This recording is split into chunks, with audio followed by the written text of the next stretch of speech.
Builders, isang mapagpalang gabi sa inyong lahat. So tayo na naman po ay nandito na naman para maghatid sa inyo ng isang tapos na project na ginawa natin. Dito yun sa Kainta. So kung matatandaan yung mga ka-builders, yung unang upload natin ng project dito sa Kainta, alam nyo na itsura ng bahay niya. So balikan nyo po yung ating mga naunang video kung ano yung itsura niya bago natin ipakita itong fully finished na ginawa natin sa bahay na ito. So, magkaganon pa man po mga ka-builders, nagpapasalamat ako sa tiwalang ibinigay sa akin ng may-ari. Kay paring Eddie at kay Maring Grace. Ayan. So, talagang sobrang tiwala at napaganda ko yung bahay nila. Maraming salamat po sa inyo. At napakabait po nilang mag-asawa. Saludo po ako sa kabaitan ng mag-asawa na to. Kaya ginawa kong lahat para mapaganda yung kanilang bahay. Kaya alam kong sulit yung bakasyon na gagawin ni pare pag uwi niya. So ngayon mga ka-builders, at nagpapasalamat rin ako doon kay Sir Cesar at sa kanyang asawa, kay Ma'am Tess. Maraming salamat po sa tiwala ninyo at paghihintay na ako ang gumawa sa inyong bahay. So maraming salamat sa inyo. Kay Sir Judy na sa Baliwag, yung Lumina, maraming salamat sa iyo. At doon sa bago kong project dito sa Santa Rosa, kay Ma'am Joanna, salamat sa matagal na paghihintay at sa tiwala ninyo. Okay? At kamusta ko na rin po kay Ma'am Janet. So, tuloy-tuloy lang tayo, Ma'am. Hintayin ko po ang inyong update.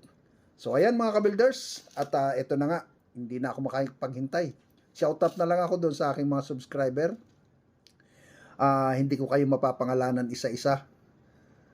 Dahil nga po sa wala akong listahan at saka medyo laging matagal yung aking upload. At salamat sa pag-iintay nyo. At matyaga yung pag-iintay sa aking mga ina-upload na project. Okay? So tara mga ka-builders at panoorin po natin yung fully finished ng project na ito. 56 square meter, Goldland, Cainta, Rizal.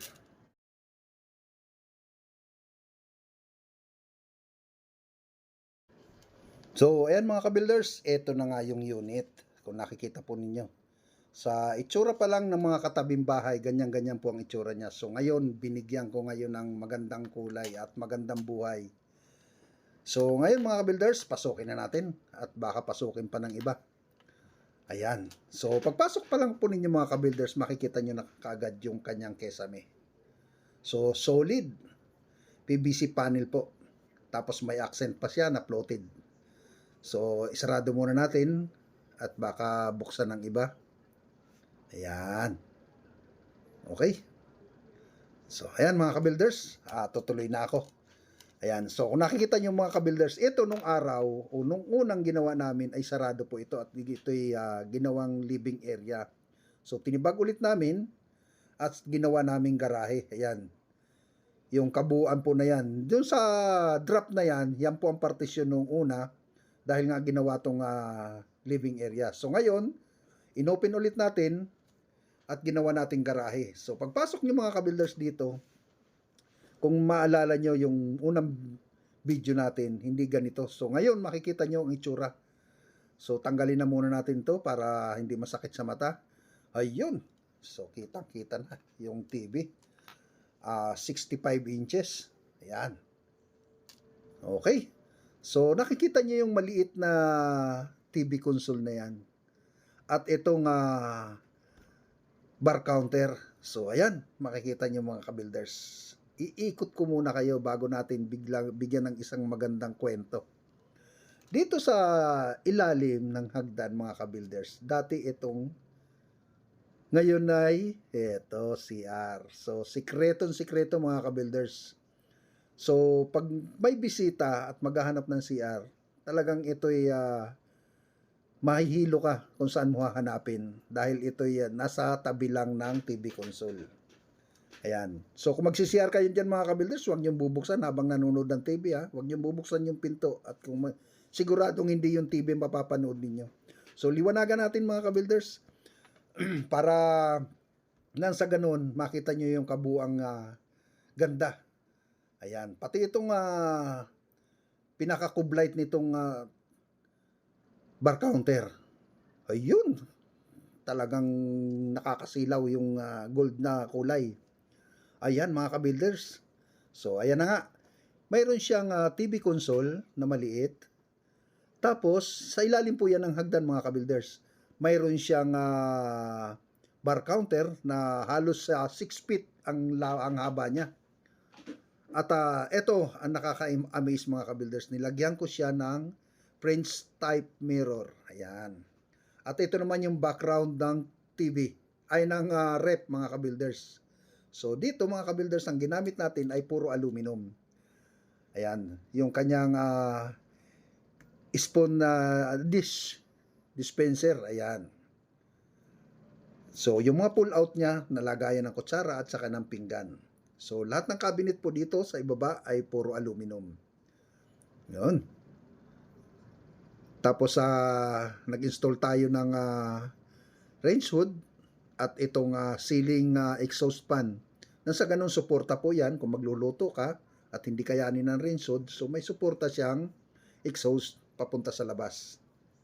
Ayan. So kung tutusin mga ka-builders, pinag-isipan kong mabuti dahil ito'y wala naman pong plano at perspective interior.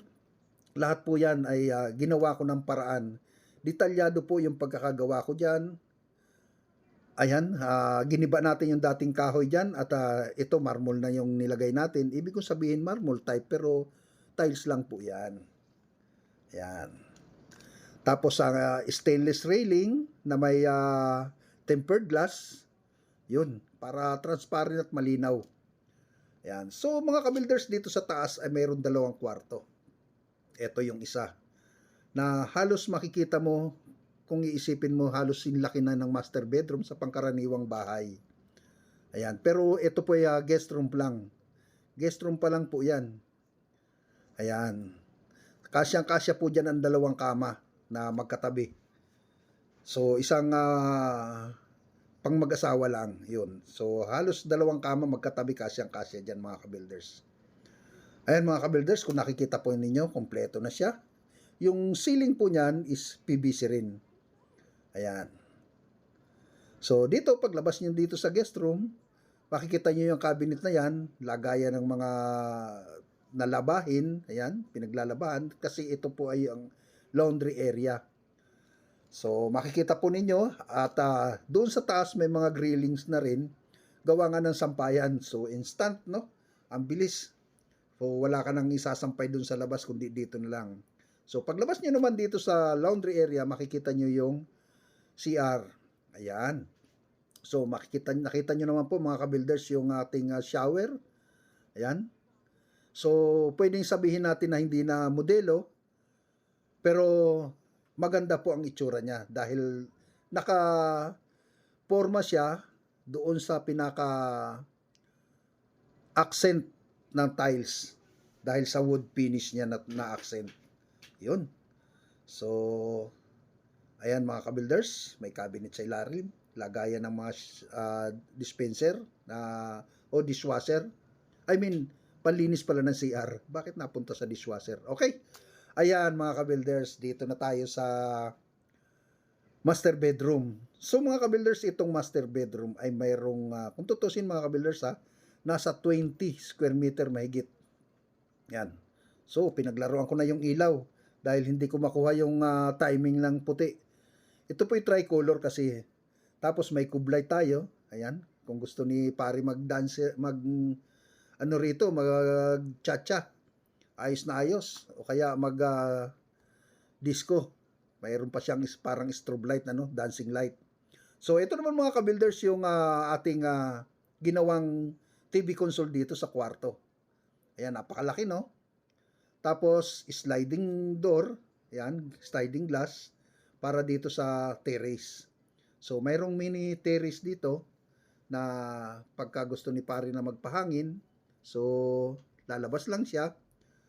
Ayan, tayo na rin po ang nag-design yan dahil sa gusto natin na maging maganda. So si Mari naman, paggising sa umaga, so makikita kaagad niya yung sarili niya na ayun, pampaganda. Ayan. So nilagyan natin ng walk-in closet ito mga ka-builders dahil sa gusto nga nung may-ari na lahat ng gamit nila walang nakakalat. So lahat ng mga damit na ganun, so talagang napakalaki nung walk-in closet nila. Ayan. So yun mga ka-builders, at isa pa, ito. Nilagyan natin to ng shelves glass para doon sa display daw na ilalagay ni ma'am doon sa kanyang mga bag na ano ba ang tawag dito sa bag? Basta yun na nga yun. Ayan. So buksan muna natin tong terrace ng mahanginan tayo. Nawawala ako sa concentration dahil nga sa itsura ng bahay na to talagang makakalimutan ko na yung pangalan ko. Ayun, yung mga mga ka-builders, so nilagyan pa natin to ng outdoor na PVC. Ayan, ito yung floated na outdoor nya PVC. Talagang dinesign po natin dyan para maganda sa labas. Ayan. So yun mga kitang-kita mga ka-builders yung walk-in closet ni ma'am tsaka ni sir. Talagang ma-amaze ka. Ayan mga ka-builders. Yun. Ayun, naalala ko na. Ang ilalagay pala dyan ni ma'am yung mga signature handbag niya. Ayun. Ayan, yung mga Louis Vuitton, ayan, ayos na ayos yun, bagay na bagay, kitang-kita talaga niya. Ayan, yung mga Chanel, yun. So, isasarado na natin, baka mawala pa yung Chanel. Ayan mga ka-builders, joke lang yun So, ayan mga ka-builders, sinarado na muna natin para nang sa ganun bababa na tayo. Ayan. So, yun na nga mga ka-builders, baba na tayo. Ayan, talagang makikita nyo at napakaluwag. So, stainless ang railing, tempered glass. So, elegante mga ka-builders. Pagbaba nyo naman, ayan. So, sa pagbaba nyo naman, talagang ma-amaze ka. Ayan, so napakasarap balik-balikan mga ka-builders. Ayan. So, patayin muna natin yung ilaw nang sa ganun makatipid-tipid. Yun. Ayan mga ka-builders. So, ayan na nga mga ka-builders at bababa na tayo. Para nang sa ganun etong bahay talaga hindi ko makakalimutan to mga ka-builders. Halos babalik-balikan ko to mga ka-builders. Dahil gusto ko, nakikita ko yung pinaghirapan ko, yung paggawa ko dito. So, ang skill ko dito mga ka-builders, hindi ko, kung paano ko idinisenyo to. So, nag-usap lamang kami dito, tapos idinisenyo ko na at nagustuhan ng may-ari. Maraming salamat sa iyo pare. Mabuhay ka hanggang gusto mo. Thank you.